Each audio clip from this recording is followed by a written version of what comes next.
एक सिंपल सा सवाल है जिसका जवाब बड़े बड़े जीनियस भी गलत देते हैं। विराट और मही डिसाइड करते हैं कि 10 बार टॉस करना है। जब हम एक कॉइन उछालते हैं तब हेड्स या टेल्स आने की प्रोबेबिलिटी होती है 50-50। पहली बार हेड्स आता है, दूसरी बार हेड्स आता है, तीसरी, चौथी, पांचवी बार भी हेड्स आता है। तो 6 टॉस हेड्स होगा या टेल्स।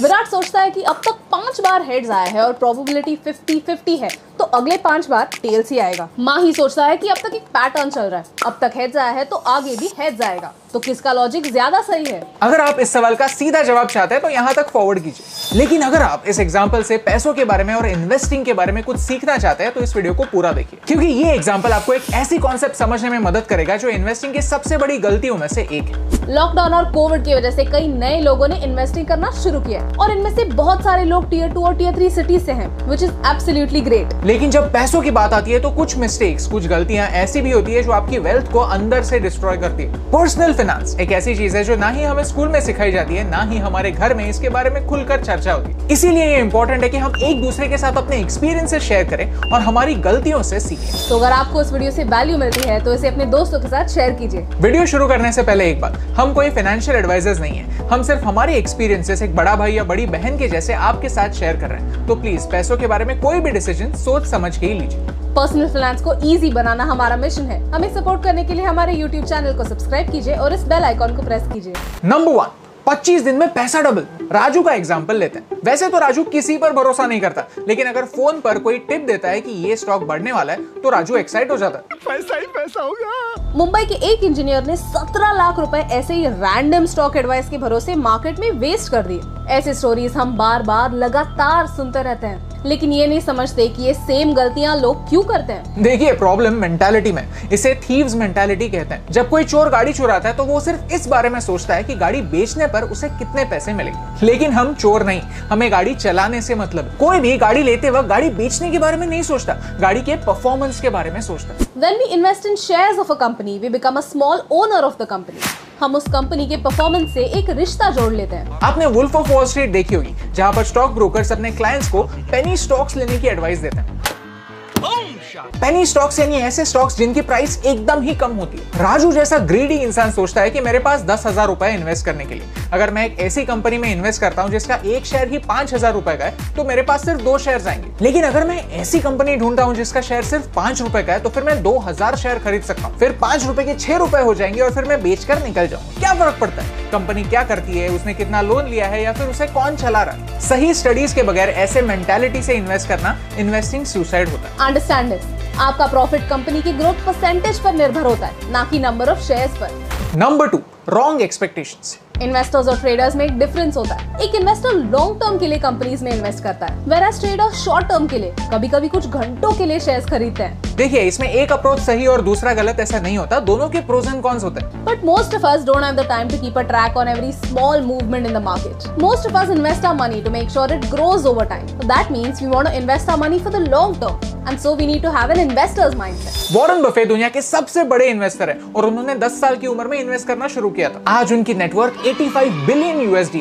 और उनकी 95% वेल्थ उनके 65th बर्थडे के बाद आई। That's how compounding works. Compounding एक ऐसी चीज है जो हमारा ब्रेन इजीली ग्रास्प नहीं कर सकता, इसीलिए हमने एक एग्जाम्पल के थ्रू कंपाउंडिंग क्या होता है ये समझा है, वो आप यहाँ पर देख सकते हैं। उनका एक गोल्डन रूल है, never invest in something you don't understand. Warren Buffett ने जल्दी स्टार्ट किया और वो पेशेंटली सीखते गए, धीरे धीरे आगे बढ़ते गए। The stock market is a device for transferring money from the impatient to the patient. ये कोई get rich quick स्कीम नहीं है जहाँ पैसा डबल होता है। कुछ लोग लिटरली लोन लेकर स्टॉक मार्केट में पैसे लगाते हैं, दोस्तों की बातें सुनकर ग्रीडी बन जाते हैं। प्लीज, ये काफी रिस्की है और इससे लाइफ बर्बाद हो सकती है। लोग सोचते हैं कि इन्वेस्टिंग की कुछ ट्रिक्स होती है, अगर वो पता चल गई तो लाइफ सेट। लेकिन सच ये है कि कोई ट्रिक्स नहीं होते।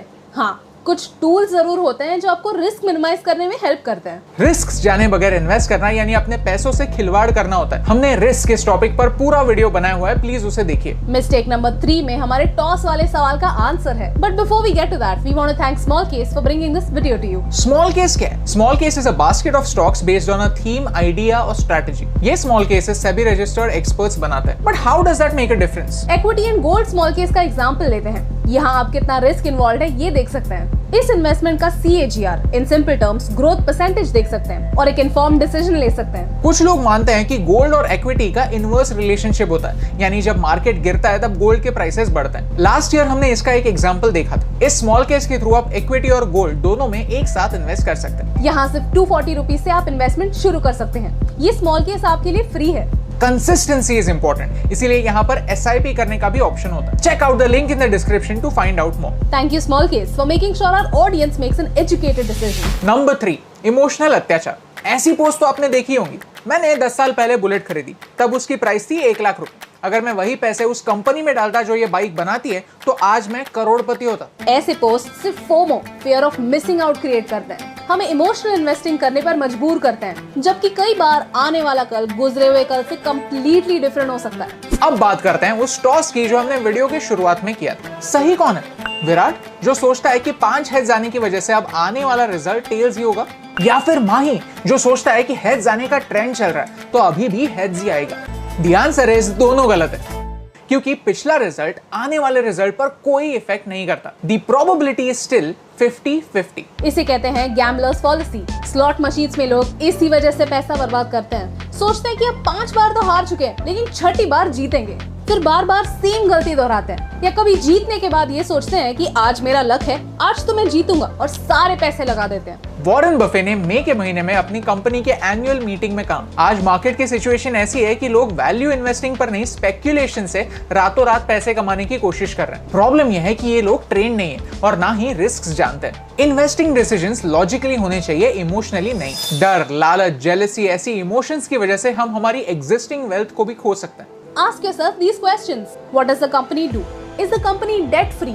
And what's the future of the industry it operates in? अगर आपको ये वीडियो अच्छा लगा तो इसे अपने दोस्तों के साथ शेयर कीजिए। इन्वेस्टिंग के बारे में आप और क्या देखना चाहते हैं? Tell us in the comments below. Investing को गैम्बलिंग की तरह ट्रीट करना और रिस्क्स को ना समझना इन्वेस्टिंग की सबसे बड़ी गलती।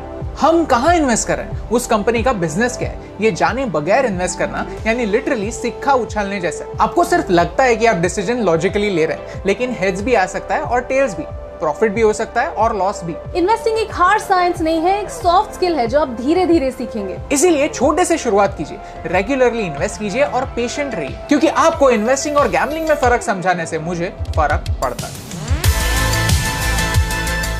हे दोस्तों, थैंक यू सो मच ये वीडियो एंड तक देखने के लिए। हमें हमेशा लगता था कि फाइनेंशियल एजुकेशन एक ऐसी चीज है जिसके बारे में एक कॉन्वर्सेशन स्टार्ट होना चाहिए। We want to start a new finance channel for all these finance videos. What should we name the channel? Tell us in the comments below. आपके पर्सनल फाइनेंस के बारे में क्या डाउट्स हैं हमें कमेंट्स में बताइए। अगर आपको ये वीडियो अच्छा लगा तो लाइक बटन प्रेस कीजिए। ऐसे और वीडियोस देखने के लिए यहाँ पर क्लिक कीजिए, और अगर आप यहाँ पर नए हैं तो सब्सक्राइब कीजिए और बेल आइकन को प्रेस कीजिए, क्योंकि आपके सपोर्ट से हमें फर्क पड़ता है।